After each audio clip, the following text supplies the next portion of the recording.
गोटे नेक्स्ट लगातु से दियासिल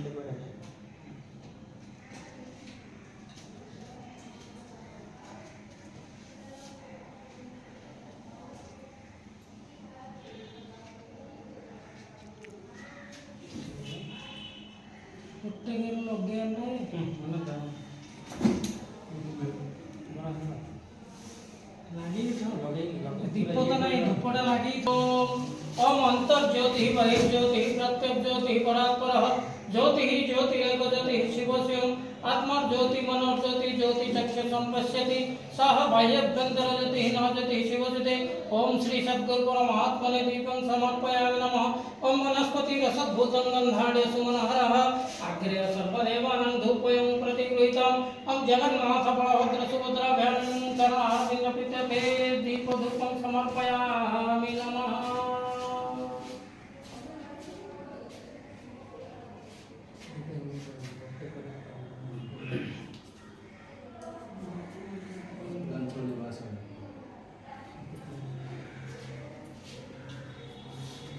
हरि ओम आनंदकंदरूपाय नित्याय परमात्मने बलभद्र सुभद्राभ्यां जगन्नाथाय ते नमः। श्री गुरु जगद्गुरु परमगुरु परायणी मया निवेदित भक्त्या जगत कल्याण हेतवे ओम जय जगन्नाथाय नमो नमः। जगन्नाथ बलभद्र सुभद्राभ्यां नमो नमः। वक्रतुंड महाकाय सूर्यकोटि समप्रभ निर्विघ्नं कुरु मे देव सर्वकार्येषु सर्वदा ओम गंगापते नमो नमः।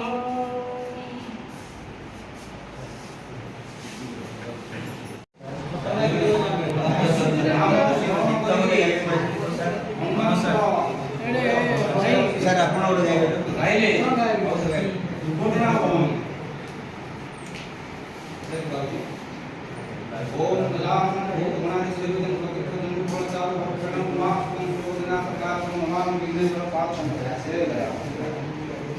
आपण आपदं दातारं सर्वसंपदं लोकाभिरामं श्रीरामं भूय भूय नमाम्यहं। रामाय रामभद्राय रामचंद्राय वेदसे रघुनाथाय नाथाय सीताय पते नमः। नीलांबित श्यामल कुमलांगं सीता समर्पित वामभागं बाणो महासायक चारुचापं नमामि रामं रघुवंशनाथं। जय सीता। हनुमान अंजनासुनु वायुपुत्र महाबलः रामष्टः फाल्गुनसुत पिङ्गक्षौमित विक्रमः उदधिक्रमणश्चैव सीताशोक विनाशनः लक्ष्मण प्राणदाता च दशग्रीवस्य दर्पः एवं द्वादश नमानि कपीन्द्रस्य महात्मनः स्वापकाले प्रबध्यते जत्रकाले च पठेत् तस्य सर्वभयं नास्ति रणे च विजयी भवेत् राजद्वारे बहुरे च भयं नास्ति कदाचित्। जय बजरंगबली। ए गीतटा गायिकी भगवान स्मरण करी गले रास्तार कौन असुविधा हम ना।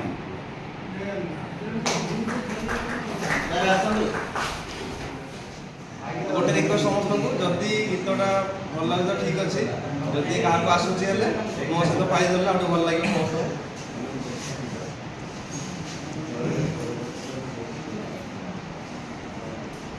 किसे पूछूं ऐसा क्यों बेजुबा सा ये जहां है खुशी के पल कहाँ ढूंढूं वक्त भी यहाँ है जाने कितने लबों पे गिले हैं जिंदगी से कहीं फासले हैं बस जिते हैं सपने क्यों आँखों में लकीरें जब छुटे हाथों से मुझे बजा जो भेजी थी दुआ वो जाके आसमां से यूं टकरा गई तेरा दिल है लौट के सलाम जो भेजी थी दुआ वो जाके आसमान से यूं टकरा गई तेरा दिल है लौट के सलाम सांसों ने कहा छोड़ लिया तेरा नजर प्यार है धड़कन ने कहा दिल छोड़ दे छोड़े जिस्मों के साथ यही बार बार सोचता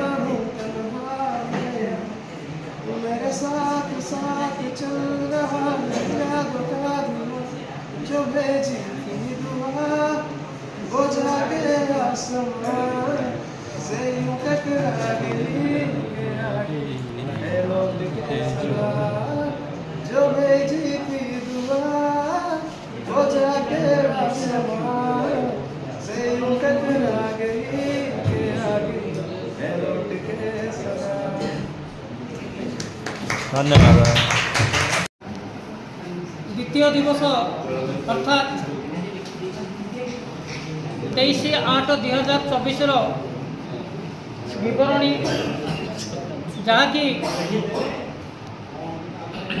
गोपबंधु उच्च विद्यालय प्रांगण में अनुष्ठित होती जिज्ञासा शिक्षक शिक्षयित्री प्रशिक्षण शिविर 2024 द्वितीय दिवस रे सर्वप्रथम कोटि ओडियार मौड़मणि जगन्नाथ चरण बिंदुरे भक्ति पुष्पांजलि अर्पण पूर्वक यही दिवसर कार्यक्रम को वर्तिनी हाईस्कल विज्ञान शिक्षक आलोचना आजिकल ग्रीष्म ऋतु में बहुत अधिक गरम हो आजिकल क्यों ऋतु में पाणीपाग कौन हम अनुमान करना किसी 10 मिनट पूर्व भूतल जल प्रचुर परिमाण खाद्य पूर्व भाई स्वास्थ्यकर स्वादिष्ट नुह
ଭଲ ଫଟୋଟା ଉଠେଇଲେ ବୁଝିଲେ କି ଯଦିଓ ବିବର୍ତ୍ତନ ନଥାନ୍ତା ଆମେ ବର୍ତ୍ତମାନ ଏହି ଷ୍ଟେଜ୍କି ଆସିନଥାନ୍ତେ ଆମର ସାର୍ କହିଲେ ବିବର୍ତ୍ତନ ସମ୍ବନ୍ଧୀୟ ଆମର ପ୍ରତିଟି ଗ୍ରୁପ ମେମ୍ବରଙ୍କ ସମସ୍ତଙ୍କର ପ୍ରୟାସରେ କିଛି ଗୋଟେ କାମ କରାହେଇଛି ତ ଆମ ସମସ୍ତଙ୍କ ତରଫରୁ ସମସ୍ତଙ୍କୁ ପ୍ରଥମ ପ୍ରଣାମ। ଆମର ଗ୍ରୁପର ନାଁ ହେଉଛି HMS ବିଗିଲ୍ ଗ୍ରୁପ। ପ୍ରାୟ ସମସ୍ତେ ଜାଣିଥିବେ କାହିଁକି HMS ବିଗିଲ୍। ତ ଷ୍ଟାର୍ଟ କରିବା କ'ଣ ନା ଜୟ ବିବର୍ତ୍ତନର କାହାଣୀ। ତ ଗୋଟେ ଛୋଟିଆ ଗପ ମାଧ୍ୟମରେ ଆମେ ତାକୁ ପ୍ରସ୍ତୁତ କରୁଛେ। ତ ଗୋଟେ ରାଜ୍ୟର ଜଣେ ରାଜା ଥିଲେ। ତ ସେ ରାଜା ଥରେ କ'ଣ କରିଲେ ତାଙ୍କର ବାହାରିଲେ ଗୋଟେ ଟୁର୍ରେ ତାଙ୍କ ରାଜ୍ୟର ସିଏ କହିଲେ କ'ଣ ତାଙ୍କର ପ୍ରଜାମାନଙ୍କୁ କହିଲେ ମୁଁ ଯାହା କିଛି ତୁମକୁ ଅନୁଧ୍ୟାନ କରିକି ଆସିକି କହିବି ତମେ ମୋତେ ତାର ସାରାଂଶଟା ଜଣାଇବ। ଯିଏ ଭଲ ସାରାଂଶ ଜଣାଇବ ତା ପାଇଁ ଗୋଟେ ଛୋଟ ଉପହାରଟେ ଗୋଟେ ରଖାହେଇଛି। ଗଲେ ସେ ରାଜା 2 ଜଣ ପ୍ରଜାଙ୍କ ସହିତ ବାହାରି ଗଲେ ତାଙ୍କର ଟୁର୍ରେ ତାଙ୍କ ରାଜ୍ୟ। ସେ ସାମ୍ରାଜ୍ୟରେ ଦେଖିବା ପାଇଁ ପାଇଲେ ପ୍ରଥମ ଗଲେ କେଉଁ ଜାଗାକୁ ନା ଯେଉଁ ଜାଗାରେ ପୁରା ଘଞ୍ଚ ଅରଣ୍ୟ ଥିଲା। ସେ ଯେଉଁ ଜାଗାରେ ଘଞ୍ଚ ଅରଣ୍ୟ ଥିଲା ସେ ଦେଖିଲେ କ'ଣ ନା ସେଠି ବହୁତ ସାରା ଲୋକ ରହୁଛନ୍ତି କିନ୍ତୁ ଯେଉଁ ଲୋକମାନେ ରହୁଛନ୍ତି ସେଥିରେ କ'ଣ ନା ସେମାନଙ୍କ ମାନେ ତାଙ୍କ ପାଖରେ କପଡ଼ା ନାହିଁ କିନ୍ତୁ ତାଙ୍କ ପାଖରେ ଗୋଟେ ଛୋଟ ମୁଦ୍ରା ଟାଇପ୍ର ଗୋଟେ ଜିନିଷ ଥିଲା। ଆଉ ରାଜାଙ୍କ ସାମ୍ରାଜ୍ୟରେ ଏମିତି ଥିଲା ମୁଦ୍ରାର ଭ୍ୟାଲ୍ୟୁ ଯେଉଁଟା ଛୋଟ ମୁଦ୍ରା ତାର ଭ୍ୟାଲ୍ୟୁ କମ୍ ଥିଲା, ଯେଉଁଟା ବଡ଼ ମୁଦ୍ରା ତାର ଭ୍ୟାଲ୍ୟୁ ଅଧିକ ଥିଲା। ତ ସେ ଫାଷ୍ଟ ଦେଖିଲା କ'ଣ ନା ଯେଉଁ ହେଉଛି ଘଞ୍ଚ ଅରଣ୍ୟ ଭିତରେ ଯେଉଁ ପ୍ରାଣୀମାନେ ମାନେ ଯେଉଁ ଆମର ଯେଉଁ ମଣିଷମାନେ ରହୁଛନ୍ତି ତାଙ୍କ ପାଖରେ କପଡ଼ା ନାହିଁ କିନ୍ତୁ ତାଙ୍କର ଛୋଟ ଛୋଟ କଏନ୍ ଟାଇପ୍ର ଜିନିଷ ରହିଛି। ତାପରେ ସେ ଧୀରେ ଧୀରେ ଆଗକୁ ଗଲେ ଦେଖୁଥାନ୍ତି ସବୁ ଜିନିଷ ନୋଟ୍ କରିକି ରଖୁଥାନ୍ତି। आगू गले आउटे अरण्यर टे सैड को गले मैं जो जगह तुम प्राय तुम पानी जगह अच्छी संसदीय जगह से पाख गले से देखिले कौन ना जो मैंने बसवास कर शरीर तो कपड़ा अच्छी अल्प स्वल्प भल बंद टे खाऊँ बड़ कोयल देखा पाइले पलि गले से नदी पार हो गोटे सैड को पलैले से मॉडर्नाइज सोसाइटी थी तो से कौन होता ना प्रायतः समस्त भल खाद्य पान करुले 3-4 बेले खायापी पाते से देखिले कौन ना आउ टे बड़ सैज्र कोयल तो सी टाउन आड़ू बेसी बेसी आसिले देखिले कौन ना सब बड़ बड़ कोयल सब देखा पाइले सी पलि आसिले साम्राज्य को राजदरबार को आसला समस्त कहले एमती कथा मुझे जिन गुड़ा हूँ अब्जर्व कली मत कह तार सारांश कौन जोटा आप गोटे प्रश्न ताले कौन एक्चुअली घटी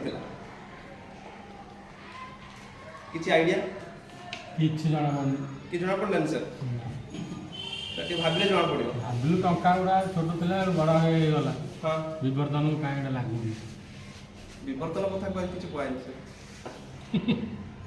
आगक आगे जाऊे बड़ बड़ कॉइन सब पाते सहित आउ गए जिन कहती कौन ना गोटे अरण्य थी तापर आसिले पानी पाखक तापर आसिले आउ मॉडर्नाइज सोसाइटी पाखक ता माने कोन लाइफ स्टाइल चेंज होता जिते अधिक लाइफ स्टाइल चेंज हो चलता कॉइन भैल्यू से अधिक पाखे से पाते तो ये देखा कौन मिलला ना आमर गोटे एनसिएंट पीरियड रु गोटे मॉडर्नाइज सोसाइटी को गला बेलू आमर हूँ कॉइन भैल्यू बढ़ी बढ़ी बढ़ी बढ़ी जाऊँगी जोटा वन टाइप ऑफ विवर्तन थिला एटा थिला तार सारांश तो जड़े प्रजा कहि पारथिले तो ताको गोटे राशि प्रदान करा जायतिला तो आमे भी फेरी आसीबा पड़ना वो मेन टॉपिक पाखको जोड़ा हम एटा बोधे पिला निश्चित रूपे सार जोड़ा कहते कन्फ्यूज रे पिला आउ टिके इजी वे कौन हो पारथंदा सेटा आउ टिके करथिले भलो हेतुंदा पिला ऑलरेडी पढ़ी थिबे ना इवोल्यूशन ऑलरेडी किछि पार्ट टा पढ़ी थिबे एटा तार एक्सटेंडेड वर्जन टा एक्सटेंडेड वर्जन ना आउ टिके इनपुट टिके दवा को पड़िबो अधिक टिके तथापि सारंगर प्रेजेंटेशन बहुत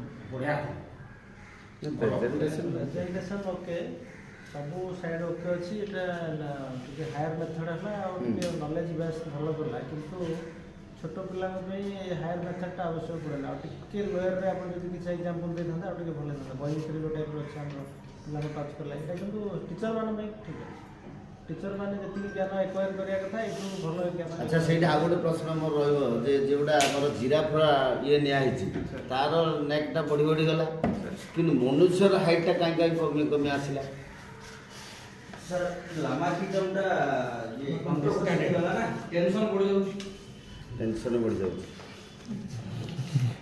लामार्किज्म टा कोन सर प्रकल्पटी होची जलवायु परिवर्तन पक्ष विज्ञान पूर्व आम ये टॉपिक आसे गोटे चित्र माध्यम पोस्टर माध्यम को आसबू प्रथम लोक मान जनबसती थी समस्ते बसवास करते कृषि कार्य भी करते समस्ते थी जनसंख्यार वृद्धि घटी तो जनसंख्यार वृद्धि घटा फल से बासस्थान अभाव घटला तेणु से बाध्य हुई जंगल को काटापी से जंगलमुखी हेले जंगल को काटिले जंगल काटिया पर शेष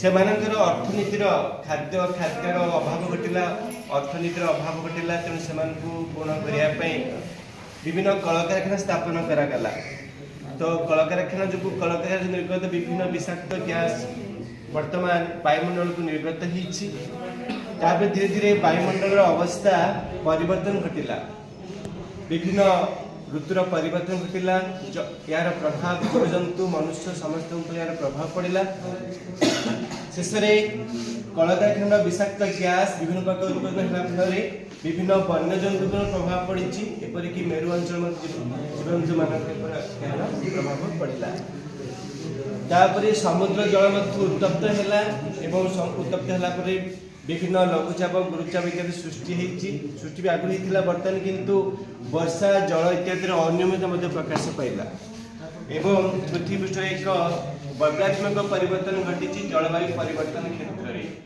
वर्तमान मनुष्य या बुझी एवं बुझा फल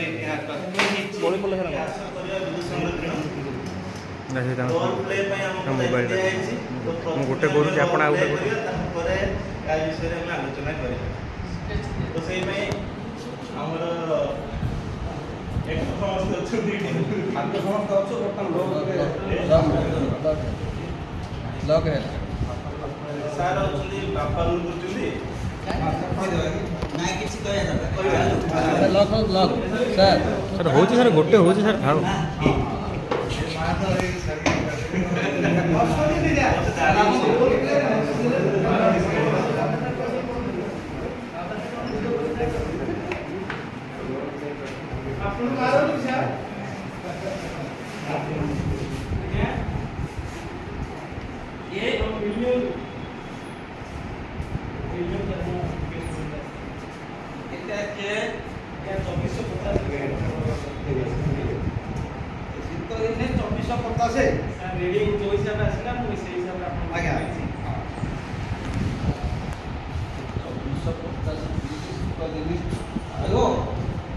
खाली तो फोन रे कथाबार्ता या तो फैन बुलुची या टीवी लगी खाली फोन रे खाली कथाबार्ता हो पड़े घंटा घंटा फोन रे की कथाबार्ता है क्यों हैला के क्या हवा बोली फैन खाली बुलुची टीवी लगी मुंह रे रीडिंग रूम रे मची ऐसो कौन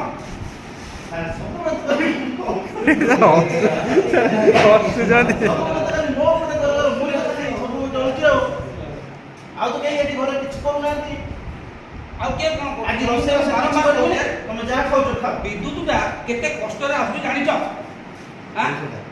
ଗୋଟେ 50ଟା ପତ୍ର ଥିବା ଉଦ୍ଭିଦ ଜଳୀୟ ବାଷ୍ପ 1 ଲିଟର ଗୋଟେ ଦିନକୁ ଦଉଛି ଜାଣିଛ ହେଲେ ଜଳୀୟ ବାଷ୍ପଟା ପରେ ଥଣ୍ଡା ହେଲେ ଜଳରେ ପରିଣତ ହେଉଛି ବା ବର୍ଷା ହେଉଛି ବର୍ଷା ହେଲେ ଯାଇକିରି ଯାହା ଖାଲି ଆମର ବର୍ଷା ଦିନେ ଯାହା ନଦୀ ନାଳ ପାଣି ଥାଉଛି ଶୀତ ଦିନେ ଆଉ ଖରା ଦିନେ ତ ଆମର ପାଣିର ଅଭାବ ରହୁଛି ଆଉ ସେତେବେଳେ ଯଦି ପାଣି ଯଦି ଅଧିକ ନହେଲା ଏ ଟର୍ବାଇନ ବୁଲିବ କେମିତି ବିଦ୍ୟୁତ ଶକ୍ତି ହେବ କେମିତି ଆଉ ସେଥିପାଇଁ ବୋଲିକିରି ବିଦ୍ୟୁତ ଶକ୍ତିଟା ଖାଲି ଆମର ପଇସା ଅଛି ଆମେ ଖର୍ଚ୍ଚ କରିଦେବା ବୋଲି ଆମର ସେସବୁ ନାହିଁ କିନ୍ତୁ ଆମର ଦେଶର କ୍ଷତି ହେଉଛି ନା ନାହିଁ ଦେଶର କ୍ଷତି ହେଉଛି ନା ନାହିଁ ଆଉ ତମେ ବୁଝେଇକି ତମେ ବୁଝିବନି ଆଉ ରୋଷେଇ କରିବନି ବୋଲେ କ'ଣ କରିବ ସେ ପିଲା ସ୍କୁଲ ଯିବ କେମିତି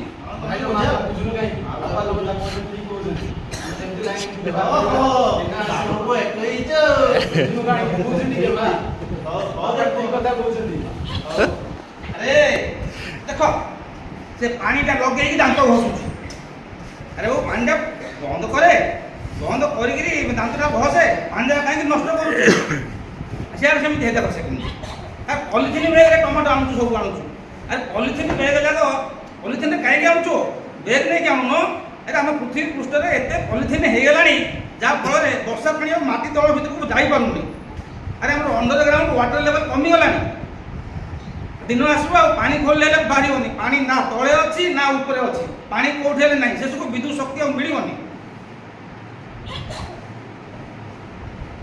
ଏଥର ତ ରୋଷେଇ କର ନା କିଛି ବୁଝିଲ ନା ନାହିଁ ମୁଁ କ'ଣ କହିଲି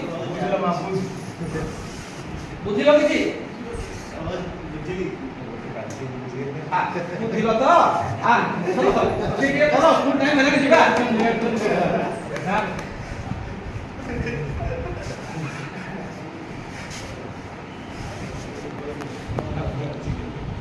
ଆଜ୍ଞା ଆମେ ତ ଆକ୍ଟର ନୁହଁ ଜଷ୍ଟ ଗୋଟେ ନାଇଁ ନାଇଁ ସାର୍ ଠିକ୍ ଅଛି ସାର୍ ସାର୍ ପ୍ରଚେଷ୍ଟାରେ ହିଁ ସାର୍ ସବୁ କିଛି ସାର୍ ଆଉ କ'ଣ ସାର୍ ସେଥିରେ ଅଛି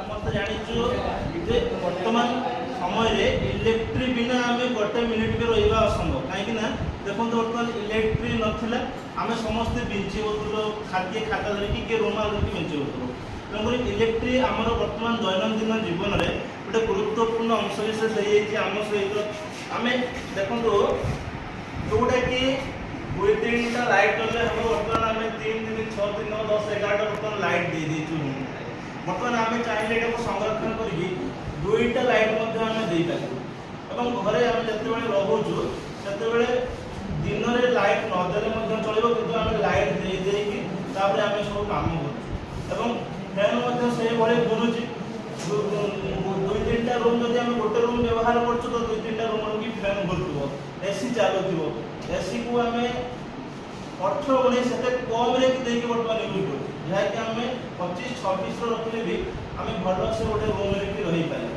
କିନ୍ତୁ ଆମେ 18-19ରେ ଦେଉଛୁ ଏବଂ ଏସିର ବ୍ୟବହାର ଫଳରେ ଆସ୍ତେ ଆସ୍ତେ ଆମର ବାୟୁମଣ୍ଡଳ ତାପମାତ୍ରା ଅଧିକ ହେବା ପାଇଁ ଲାଗିଲାଣି। ବର୍ତ୍ତମାନ 40-45 ଡିଗ୍ରୀ ସେଲସିୟସ୍ ମଧ୍ୟ ହେଲାଣି। ଆହୁରି କିଛି ଦିନ ପରେ ଯାହା ଜଣାପଡ଼ିଲାଣି 50 ଡିଗ୍ରୀ ପର୍ଯ୍ୟନ୍ତ ମଧ୍ୟ ଯାଇପାରେ ତାପମାତ୍ରା। ଏଇଟା ତ ଆପଣ ଦେଖିଥିବେ ଏତେ ଗରମ ହେଇଛି ଯେ ମୟୂରଭଞ୍ଜ ହେଉଛି ସାରା ବିଶ୍ୱର ବୋଧେ ଦ୍ୱିତୀୟ ସହର ଥିଲା ହେଉଛି ମୟୂରଭଞ୍ଜ ବାରିପଦା ସହର।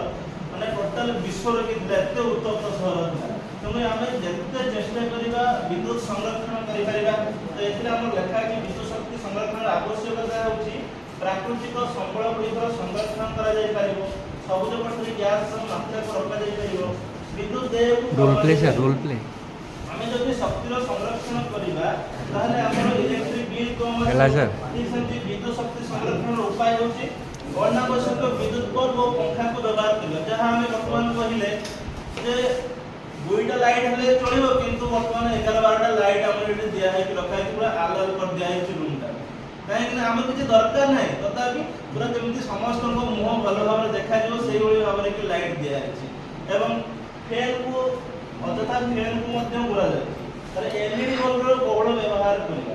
ଯେତେ ପାରିବା ଆମେ ଏଲ୍ଇଡି ବଲ୍ବର ବ୍ୟବହାର କରିବା ଏବଂ ସୂର୍ଯ୍ୟାଲୋକକୁ ଦିନରେ ଗୃହମାନଙ୍କରେ ବ୍ୟବହାର କରିବା। ଆମେ ଝରକା ଖୋଲିଦେବା ଯାହାଫଳରେ କି ବାହାରର ଲାଇଟ୍ଟା ଆସିକି ଘରେ ପଡ଼ିବ ଏବଂ ଘରଟା ହେଉଛି ଆଲୁଅ ହେଇଯିବ। ତ ଏଇଭଳି ଭାବରେ ଆମର ଏଠି ସୁଇଚ୍କୁ ସବୁବେଳେ ପ୍ରତ୍ୟେକ ଇଲେକ୍ଟ୍ରିକ୍ କନେକ୍ସନରେ ଆମେ ସୁଇଚ୍ ରଖିବା, ଯାହାଫଳରେ କି ଆମେ ସବୁବେଳେ ଅଫ୍ ଅନ୍ କରିପାରିବା। ଯଦି ଆମେ ଡାଇରେକ୍ଟ କରିଦେବା ସବୁବେଳେ ଅନ୍ ହେଇକି ଥିବ। ଠିକ୍ ସେମିତି ଏଲ୍ଇଡି ବଲ୍ବର ବ୍ୟବହାର କରିବା, ସୋଲାର ଏନର୍ଜିର ବ୍ୟବହାର କରିବା। ଆମେ ସୋଲାର ବ୍ୟବହାର କରିବା। ସୋଲାର ବ୍ୟବହାର କରିବା ଫଳରେ ମଧ୍ୟ ଆମେ ସୂର୍ଯ୍ୟଙ୍କ ଠାରୁ ଆଲୋକ ରଶ୍ମିକୁ ସୌରଶକ୍ତିରେ କନଭର୍ଟ କରିପାରିବା। ତାପରେ ହେଉଛି ବ୍ୟାଟେରୀ ବ୍ୟବହାର କରିବା ଏବଂ ଟର୍ବାଇନ୍ ଦ୍ୱାରା ଆମେ ବିଦ୍ୟୁତ ଶକ୍ତି ମଧ୍ୟ ଉତ୍ପନ୍ନ କରିପାରିବା। ତ ଏହା ହେଉଛି ସୋଲାର ପାୱାର ଡିଭାଇସେସ୍। ତ ଏହିସବୁ ଉପାୟରେ ଆମେ ବିଦ୍ୟୁତ ସଂରକ୍ଷଣ କରିପାରିବା। ଆଜିର ତୃତୀୟ ଦିବସ ୟୁଏଟି ପ୍ରୋଗ୍ରାମର ଗ୍ରୁପ୍ 5 ଏଥିରେ ଆମକୁ ରୋଲ୍ ପ୍ଲେ ମାଧ୍ୟମରେ ବର୍ଜ୍ୟବସ୍ତୁ ପରିଚାଳନା ସମ୍ପର୍କରେ ଏକ ପ୍ରୋଜେକ୍ଟ ଦିଆଯାଇଛି, ଯାହାକୁ ଆମେ ରୋଲ୍ ପ୍ଲେ ମାଧ୍ୟମରେ ପର୍ଯ୍ୟବେସିତ କରିବୁ। ଆପଣ ଟିକେ ଧ୍ୟାନ ଦେବେ, ଆପଣଙ୍କୁ ଅନୁରୋଧ ରହିଲା।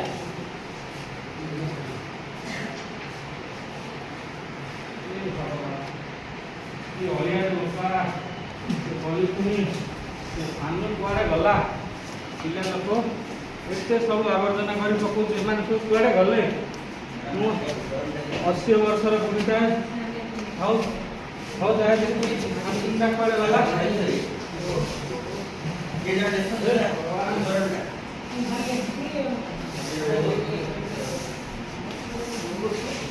हे भगवान 80 ବର୍ଷର ବୁଢ଼ୀଟା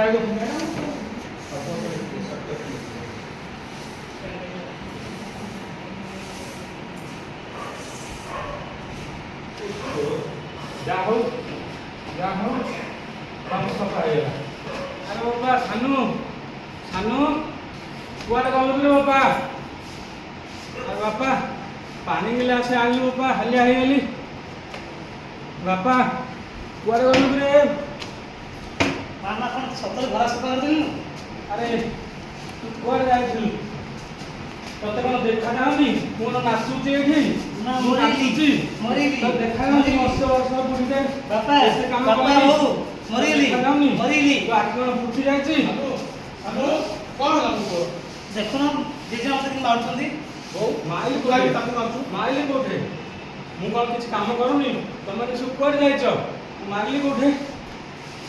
ଭଲ ଏ ଧନ କ'ଣ ହେଲା କହିଲୁ? ଜେଜେମା ତତେ କାହିଁକି ମାରିଲା ରେ? କାହିଁ ମାରିଲା? ଜେଜେମା ସିନା ଘର ସଫା କରୁଛନ୍ତି, ଘର ସଫା କରିବା ଦ୍ୱାରା କ'ଣ ସିନା ଘର ସିନା ପରିବେଶ ସଫା ରୁହେ, କିନ୍ତୁ ଆମର ବାହାର ପରିବେଶ କେବେ ମଧ୍ୟ ସଫା ରୁହେ ନାହିଁ। ସେପରି ଆମର ବିଜ୍ଞାନ ଶିକ୍ଷକ ଆମ ପାଠ ପଢ଼େଇଥିଲେ। ହଁ ବୁଝିଲୁ ବିଜ୍ଞାନ ଶିକ୍ଷକ କ'ଣ ପଢ଼େଇଥିଲେ? ଆମେ ତ କିଛି ବୁଝିପାରିଲୁନି। ନମସ୍କାର। ଆରେ ଆପଣମାନଙ୍କ ପରିବାର ସମସ୍ୟା ମୁଁ ଟିକେ ବାହାରେ ରହିକି ଦେଖୁଥିଲି ଯେ କେଉଁ ଭଳିକା ଘର ଭିତରର ଟିକେ ପରିବେଶ ଥିଲା ଆଉ କେଉଁ ଭଳିଆ ତୁମେ ସବୁ ବ୍ୟବହାର କରୁଥିଲ। ତଥାପି ଏଇ ପରିପ୍ରେକ୍ଷୀରେ ଆରେ ବାବା ସାନୁ ଯେଉଁ କ୍ଲାସ୍ରେ ବୁଝାଇଥିଲୁ ଠିକ୍ ସେ ବୁଝାଇ ପାରୁନୁ, ତାହେଲେ ଠିକ୍ ଅଛି ମୁଁ ବୁଝାଉଛି। ଏଇଠି जो बुढ़ीमा आमर सफा करते सी हूँ आमर अवर्जना किंतु सी जोटा सफा करते घर भीतर अवर्जना घर भीतर अवर्जना सहित बाहर अवर्जना आमर भरी रही है आम समस्ते सुपरिचालना करवा दरकार।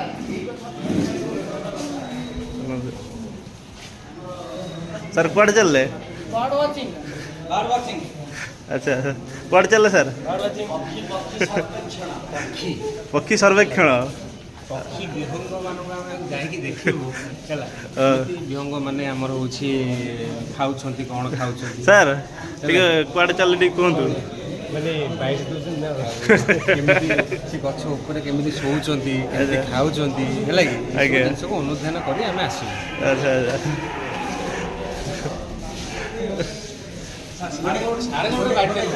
सर समस्त सार मैंने जो बाहर को बाहर कुआड़े गले समस्ते कहतु ए विषय आमर रही जो आमर बर्ड वाचिंग अच्छा आमर गोटे अधिवेशन रे बर्ड वाचिंग रही जोटि कि आमर सार माने ट्रेनर माने बर्ड वाचर भाव जीवे वाच कला परे विभिन्न पक्षी को देखला परे से पक्षी मानक विषय रे धारणा केमती दिया जीवो आ तार प्रकल्प केमती करा जीवो ता उपरे से तथ्य उपस्थापन करिवो जाइए सर क्लास रे ताकू इम्प्लीमेंट करिवे तापर पिला मानक केमती बर्ड वाचिंग करिया पई से माने सेठी जाई सही प्रोसीजर रे पिला मानक बर्ड वाचिंग रे निकटस्थ जंगल बा जोठी घंच वृक्षराजी थिबो से अंचल जोठी बर्ड माने देखा जाउथबे सेठी नै पिला मानक बर्ड रो राब पक्षीर रंग ए सब को नहीं से माने पिला मानक अवगत कराइबे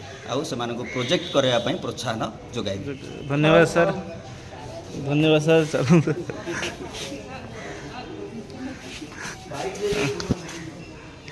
बर्तमान पक्षी मान सार मैंने ऑब्जर्वेशन कर तले पारा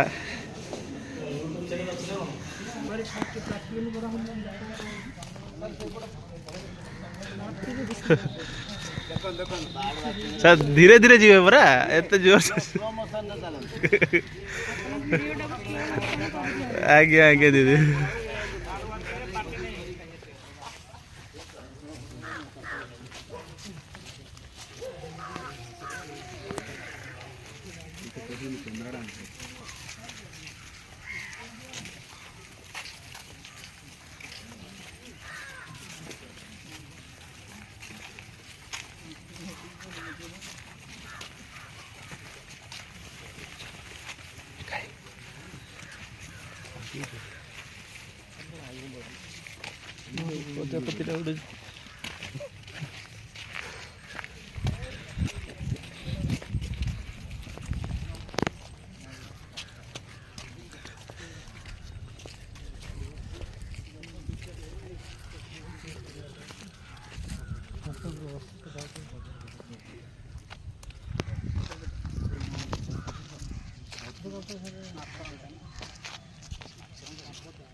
कुआ ना बड़ पोखर चिल्ल चिल्ल चिल्ल चिल्ल पाखे सेपटे आउ गोटे बस बटरफ्लाई देखुन के बटरफ्लाई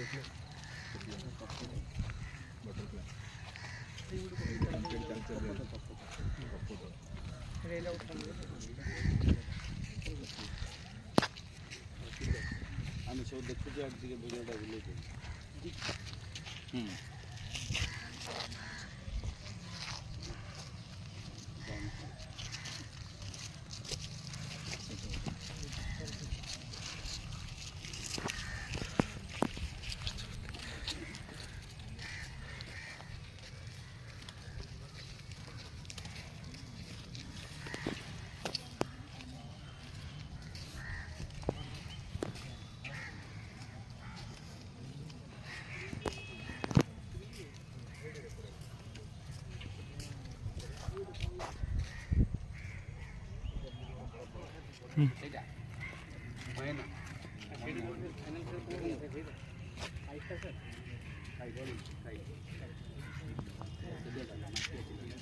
झुमको ସେଠି ବସିଛି ସେଠି ଗୋଟେ ସେଠି ଗୋଟେ ବଇଛି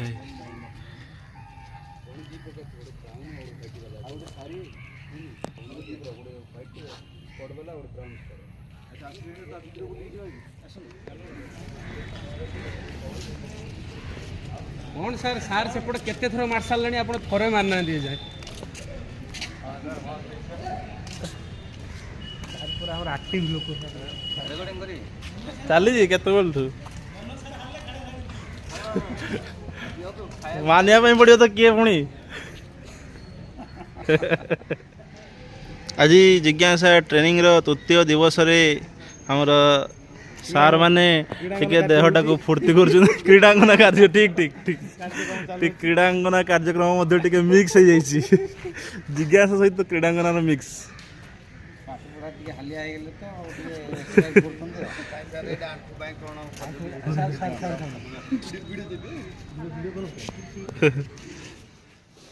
ଶେଷ ଦିବସ ତଥା ଉଦ୍ଯାପନୀ ଉତ୍ସବରେ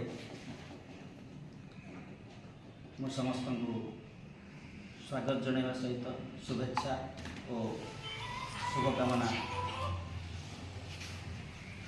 ଆଶା କରୁଛି।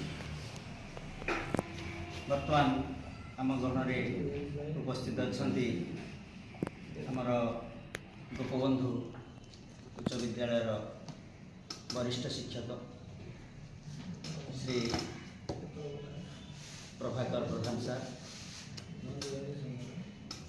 ସାର୍ଙ୍କୁ ମୁଁ ଅନୁରୋଧ କରିବି ସେ ଆଜିର ଏହି ଉଦ୍ଯାପନୀ ଅବସରରେ ଆମର ଏହି 3 ଦିନିଆ କାର୍ଯ୍ୟକ୍ରମରେ ଯେଉଁ ସବୁ ବିଶେଷ କାର୍ଯ୍ୟକ୍ରମ ଯେଉଁ ସବୁ ଶିବିର ବର୍ତ୍ତମାନ ସରିବାକୁ ଯାଉଛି ଏହି ଶିବିରରେ ଆମର ସାର୍ଙ୍କର ଯେଉଁ ସହଯୋଗ ଏ ବିଦ୍ୟାଳୟର ପ୍ରଧାନ ଶିକ୍ଷୟିତ୍ରୀଙ୍କର ସହଯୋଗ ତାକୁ ଆମେ ଭୁରି ଭୁରି ପ୍ରଶଂସା କରୁଛୁ ଆଉ ସାଧୁବାଦ ଜଣାଉଛୁ। ତ ସହିତ ଆମ ସହିତ ଉପସ୍ଥିତ ଅଛନ୍ତି ମୋର ସହ ପ୍ରଶିକ୍ଷକ ଶ୍ରୀ ପ୍ରଶାନ୍ତ କୁମାର ଗୌଡ଼ ସାର୍, ସମସ୍ତେ ଉପସ୍ଥିତ ମୋର ଶିକ୍ଷକ ବନ୍ଧୁ ପ୍ରଶିକ୍ଷକ ସମସ୍ତଙ୍କୁ ମୁଁ ପୁଣି ଥରେ ଶୁଭେଚ୍ଛା ଜଣାଉଛି।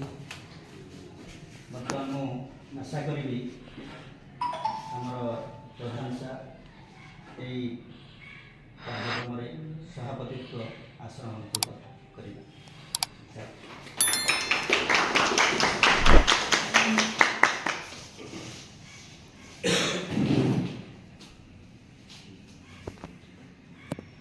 ସମ୍ମାନୀୟ ଉଭୟ ଆତ୍ମୀୟ